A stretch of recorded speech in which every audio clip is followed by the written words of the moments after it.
Get into it. Sold Not For Sale podcast. Coach COLIN here. We got Joe Rogan talking a little bit about what's going on in LA, California. And I'm just posing the question, is LA, is this the Palisades, everything that went up in flames, is it going to end up like Maui? It really does seem so. In this clip, Gavin Newsom is talking to the governor of Hawaii. And let me just play the clip and then we'll talk about it a little bit. We also have a clip from Mel Gibson, and he's talking a little bit about what California's governor has said as well. A little thing about Build Back Better and how Build Back Better never results in building back better. Let's get into it. We can't do it with these same people that us for 4 years, and then they're going to we're going to do it differently now. Like what's going on? Did you see what's going on? Obviously, you've seen what's going on in California.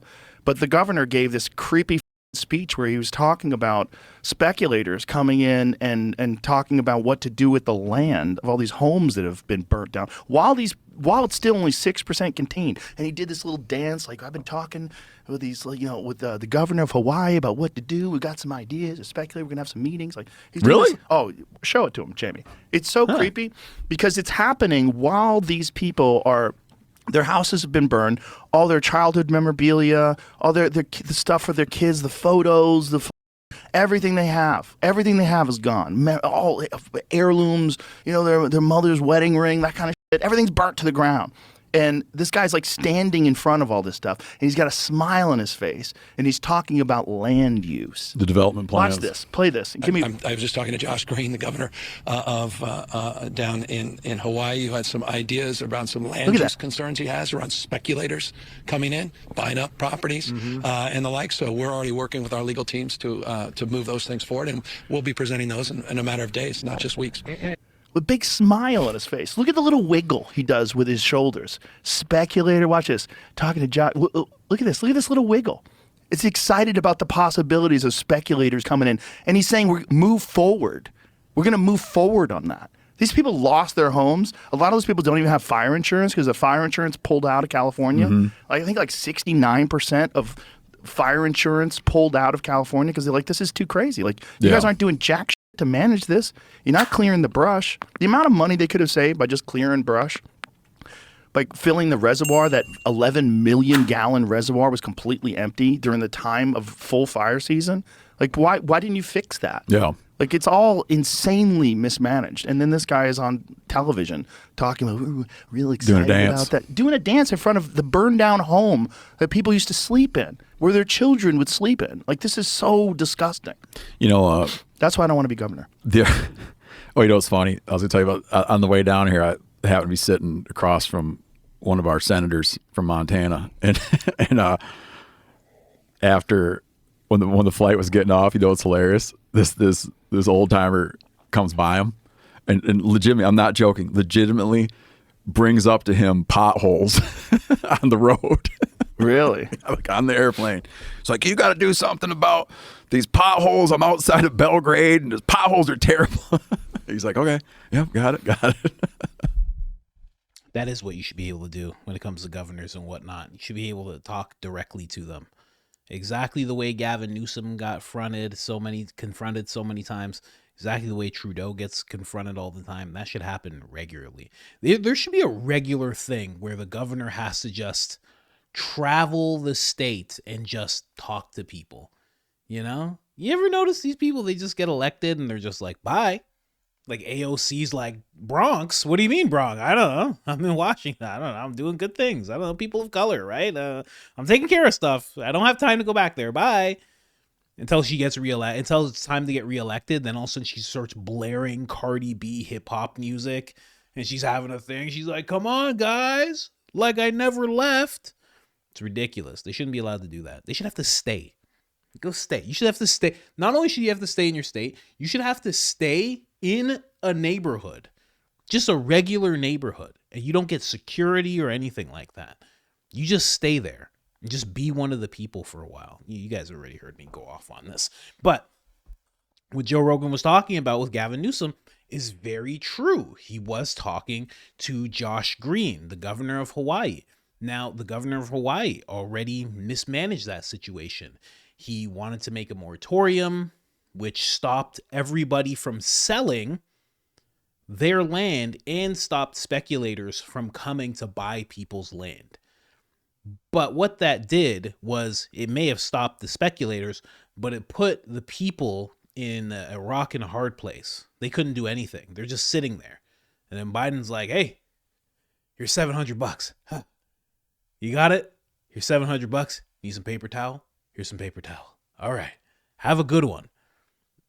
So, and, the people of LA are getting treated very much the same. I'm going to play that Mel Gibson clip in a second, but, vacant lot sales around Lahaina have jumped since the wildfire.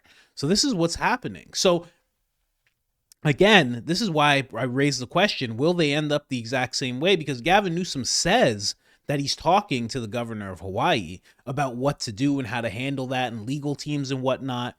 Sure, Josh Green wanted to do the exact same thing, but yet we're still at a point now where the lots are getting sold like crazy.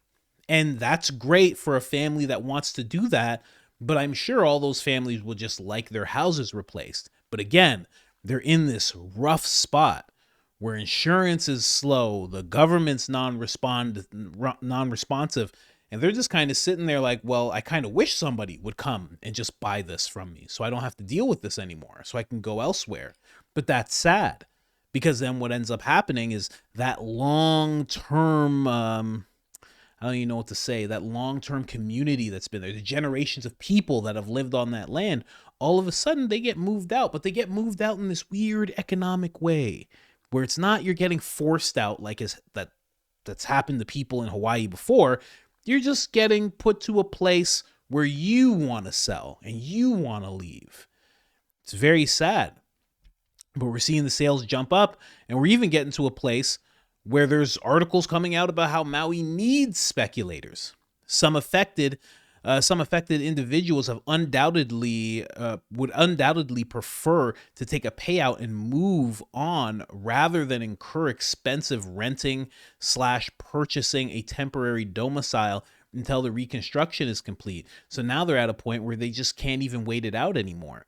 So is that exactly what's going to happen to everyone who was just involved in these fires? There's going to be super rich people who are just like, I already have a house. Like Mel Gibson, he already has another house for sure. He could easily buy another house anywhere. He could stay in LA, he can go to New York, he can do whatever. He's good. Many people were like that. But what about the people who are not like that? They're going to have to go through this rough process of just sitting around, and now Gavin's going to stop speculators, and it's going to get to a point where they're dried out financially and they're going to want to sell out. And that is where it becomes exactly like Maui. Again, I'm not even going tinfoil Speedo. This is just what's happening. This is what happens. Your house burns down. You don't have insurance because they just pulled out months ago, or insurance is just being slow. You have to sit in a hotel. Hopefully you get a family's house. How long can you stay in somebody's house and inconvenience them? And maybe you have a family. How long do you even want to do that for? You get into a place where you have to sell. And this whole thing of Biden saying that he's just going to pay for everything. Maybe he will. Let's just say he will, and he hasn't already forgotten that he said that. How long is that going to take? And when he says pay for everything, you're going to pay for their whatever they're renting right now, the Airbnb, the hotel. You're going to do that too? You had no problem doing it with millions of illegal immigrants. They're staying in all sorts of hotels. Like, why? You know what I mean? Like, why not shift those people around? I know it sounds a little heartless, but there's legit Americans on American soil who actually need places to stay, and you said you'd pay for everything. But at the end of the day, I don't even think he's going to do that, so I don't even know why I'm posing the question. But here's Mel Gibson talking about how it's all been mismanaged. And I think you can tell by how his face is right now that he doesn't have much faith in this stuff either. When you drove up to the beautiful room people will see in just a moment where we conducted this interview, when you saw your neighborhood, when you saw your entire community, what did you imagine or think at that time? Well, first, I thought it was just, oh, gee, bad luck, tragedy. But then I think I came to realize that it was monumental mismanagement by our elected officials. And And that's the nicest thing you can say about it. Yeah, I've been listening to your governor, Gavin Newsom, and he's promising LA 2.0, a reimagined Los Angeles. He even says he has a Marshall Plan. Is that what you and your neighbors want right now? Well, I mean, as a citizen here, Newsom and Bass, they want us to trust them to reimagine the city, our city, in how they think it should be. And I mean, look what they've done so far to this town. I mean, you got nothing but rampant crime, acute homelessness, high taxes, mismanagement of water, firefighters, defunding the department, and we're supposed to trust them with millions of dollars to sort of remake where we live. It's our city. It's the city of the people, and they have another plan. And he's saying build back better. This concept that's got whiskers on it. Everybody says it. And have you ever seen government build back better? I mean, there's still people from the Woolsey fire living in trailers and stuff. Okay, when have you seen the government build back better? Very, I mean, very it's just rarely. social engineering, environmental regulation, and spending. That's the last thing any of us who've been burned out need are a bunch of bureaucrats telling us how to rebuild our communities. I just think it's at the very least, it's insensitive. There you go. There you go. Again, Mel Gibson biting his tongue a little bit. I'm sure there's so much more he wants to say right now, but he's just he holds himself back a little bit, as you need to at times. But what he did say was all facts, 100%. That whole Build Back Better thing, that's no good.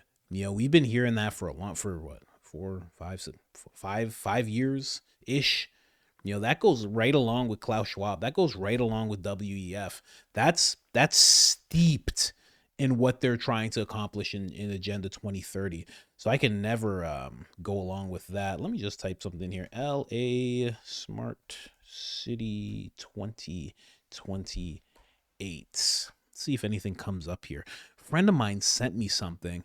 There's no coincidence. Look up Smart City. Put a 5. Okay. I don't know what this lady's going to say, but I'll play it for you guys anyway. Let's go. Hi, everyone. By now, Okay, let's see. You may say some wild stuff. Let's see. you've probably already heard about the LA fire. What I want to show you is some things I found this morning that you may not have heard of.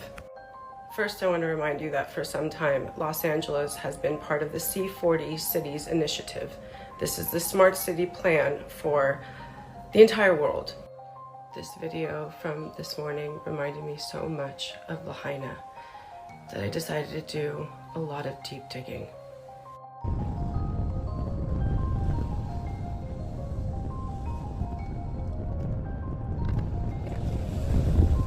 So I wasn't at all surprised when I found this.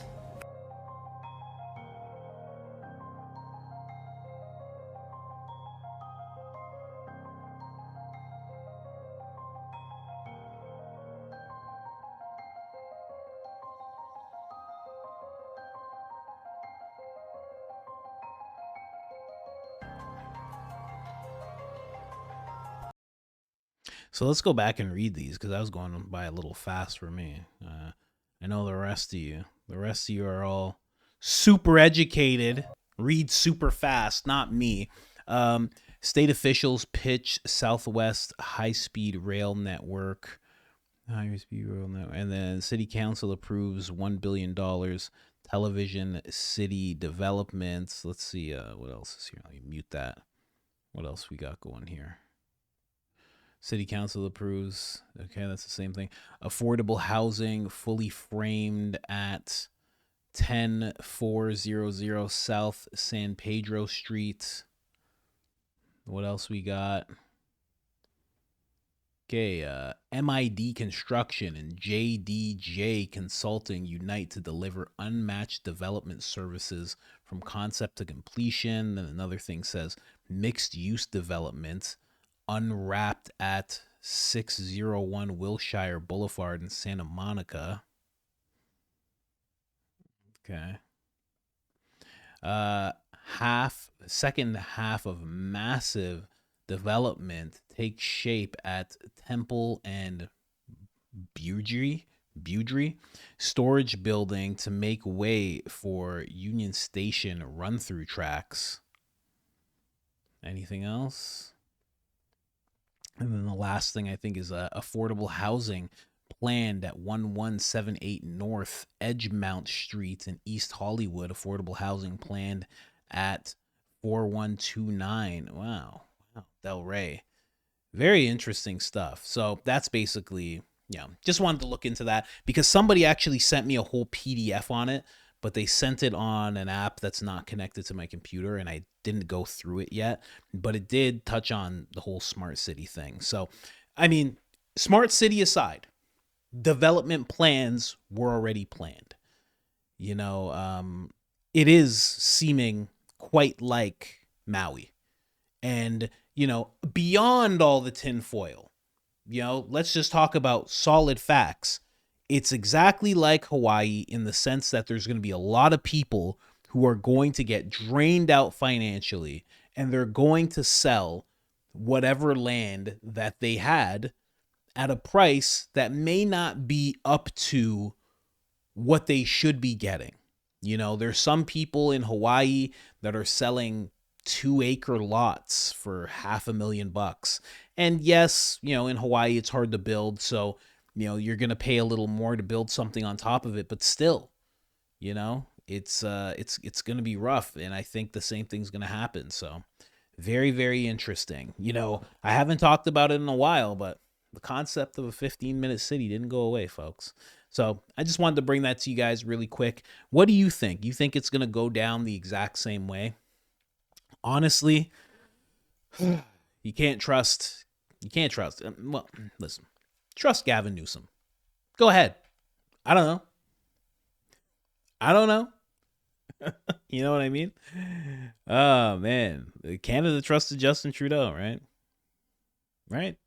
So, very interesting stuff. But again, time will tell. The only reason I'm able to make the comparison is because, what has it been? Like 1 year and 7 months has gone by since what happened in Hawaii happened. So now you kind of just got to sit back and see what's going to happen 1 year or 2 from now in that area. Is it going to be the same exact thing? And if it is, what does that mean? I don't know. YouTube's hitting me pretty hard right now, so I'm going to bite my tongue like Mel Gibson. Hopefully my views go back up. Anyways, like, subscribe, turn on the notifications. It helps the channel tremendously. You have no idea. And other than that, I'm out.